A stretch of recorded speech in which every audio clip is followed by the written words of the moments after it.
How's it going, everyone? Got quite a few PlayStation Plus updates to go over in this video. It looks like a major Plus title may have been leaked for September. A lot of people are reporting that a title went live for PlayStation Plus subscribers for a little bit and then got pulled.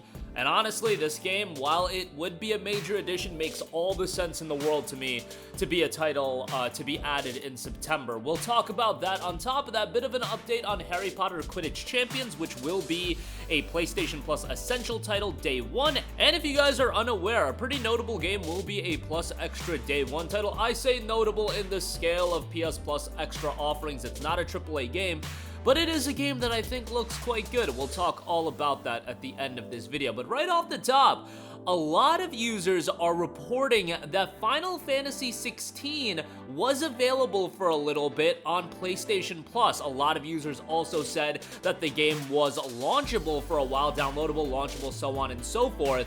However, as of the recording of this video, it has been pulled. Now, this could be one of two things. It could be a lengthy PlayStation Plus Premium trial is going to be added this month, but I really don't think there's any reason of that. And generally speaking, as far as newer releases go, they don't add Plus Premium trials like over a year after release. This game has already gotten its DLC content release, and guess what? It is getting its PC release in September, and generally following the trend of what Sony and PlayStation has done with their formula for releasing their games on PS Plus Extra, it's usually right around the time, right before or right after their first-party titles drop on PC as well. That has happened with Horizon Forbidden West. I believe it happened with Ratchet Rift Apart as well, prior to Ratchet Rift Apart's PC release. And given that, you know, Sony doesn't own Final Fantasy 16, of course, it's not a first-party title, but I'm sure they would be looking at a game like that and be like, alright, we had a timed exclusivity agreement, it's about to release on PC, let's work out a deal to bring the base game to PlayStation Plus as well. And guess what? It's a game that also has DLC, so if you want to sell some people on DLC, you have that option as well. And we know that these major additions to PlayStation Plus Extra, they don't even stay on the service for that long, so it could just be a 4 to 6 month window that the game is available for on Plus Extra. Seems to make all the sense in the world to me. I think this will actually be something that they could portray as a significant addition. I just feel like at this point, if you have a PlayStation 5, I don't know, to me, Final Fantasy 16 was one of those games that I feel like everybody should have picked up, and it was one of the showcases for the PS5, but for whatever reason, if you don't, and there's certainly a lot of people that didn't check it out, and there is that audience that might just not be into Final Fantasy, and they might be a Plus subscriber, although I would say the Square Enix offerings are one of the drawing cards to Plus. At least it was for a while before all of the games got gutted. But I digress. I do know that Plus Extra has been generally crapped on all year long, and probably rightfully so.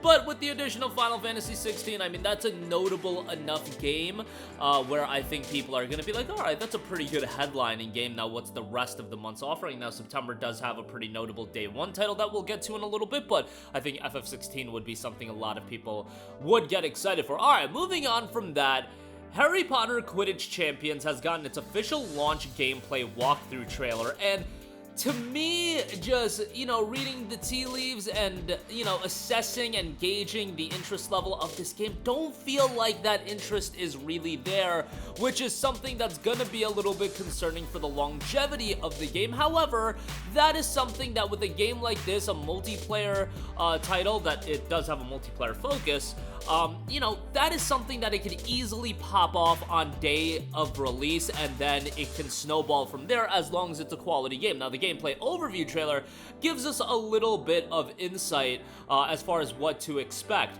There's going to be PvP. Each player controls one of their team's chasers as well as a role of their choice from chaser, keeper, beater, or seeker, and then there will be a career mode. Players begin their Quidditch careers at the Weasley Burrow in the Garden Cup, then take on the challenge of the Hogwarts House Quidditch Cup, where they'll choose their Hogwarts house and face off against familiar characters. From there, players will represent one of the 3 great wizarding schools in the renowned Tri-Wizard Schools Quidditch Cup. Finally, players will take on the Ultimate Quidditch Challenge on the global stage, competing in the Quidditch World Cup. Players can tailor their playstyle by earning skill points to boost their stats and their special moves. They can also upgrade their brooms to improve maximum speed, agility, and more. All game content is only earnable through in-game progression, cannot be purchased with real-world currency. I think that is a point that they're really trying to drive home. And hey, no microtransactions is a gigantic W here, and I am honestly shocked, and I'm happy to be wrong.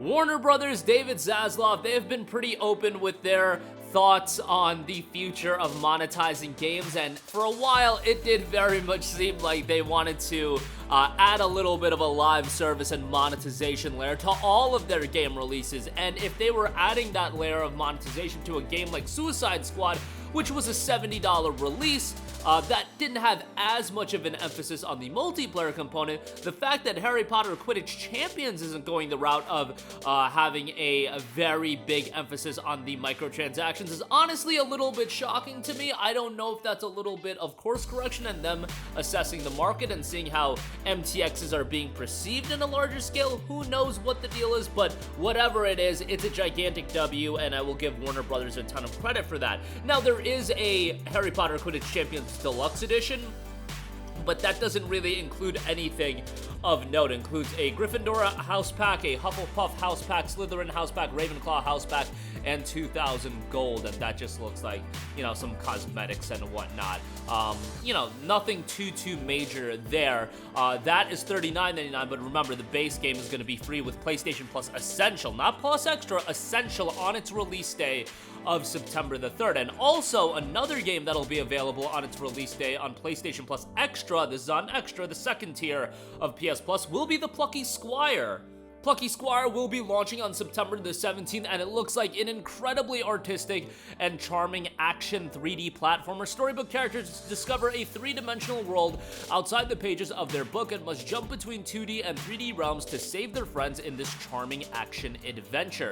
The Plucky Squire follows the magical adventures of Jot and his friends, storybook characters who discover a three-dimensional world outside of the pages of their book. When the malevolent Humgrum realizes he's the villain of the book, destined to lose his battle against the forces of good for all eternity, he kicks the heroic Jot out of his pages and changes the story forever. Jot must face challenges unlike any other he's ever seen if he is to save his friends from Humgrum's dark forces and restore the book's happy ending. Jump between 2D and 3D worlds in this charming action adventure, solving puzzles, boxing badgers, flying with jetpack, and enjoying many more delightful and surprising mini-challenges as you become the hero of a living storybook. Plucky Squire is due out September 17th, a nice day one Plus Extra title, about the level of Plus Extra game that I would like to see more on the service, and I'll reiterate that whenever they offer games at the caliber of, you know, titles like a Plucky Squire, titles like a Dave the Diver, a Stray, you know, I'm not expecting the top level day one AAA titles, but a game like a Plucky Squire I think will expand the game's reach, and on top of that, it'll at least give some sort of value to Plus Extra subscribers, which I think has been lacking in value month to month for a while now. But that is gonna do it for me.